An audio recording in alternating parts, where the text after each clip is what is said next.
কি আসছে? বাজার বাজার নিয়ে আসছে। খালু বাজার নিয়ে আসছে।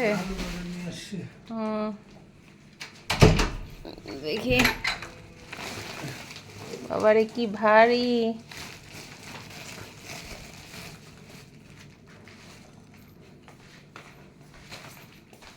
বাজার আনছে খালু।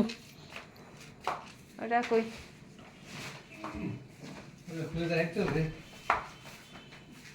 দেখাইতে পারো? খালু বাজার নিয়ে আসছে।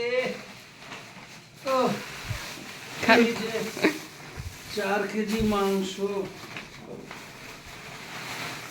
শিম 1 কেজি, পেঁয়াজ 1.5 কেজি,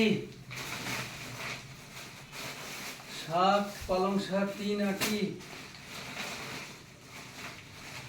আর কি? বেগুন 2.5 কেজি, গাজর 1 কেজি, দুইটা হচ্ছে ফুলকপি। ও শেষ খালুর বাজার। খালুর বাজার। জামাই যখন খালু। জামাই যখন খালু। প্রতিষ্ঠা হয়ে গেলাম।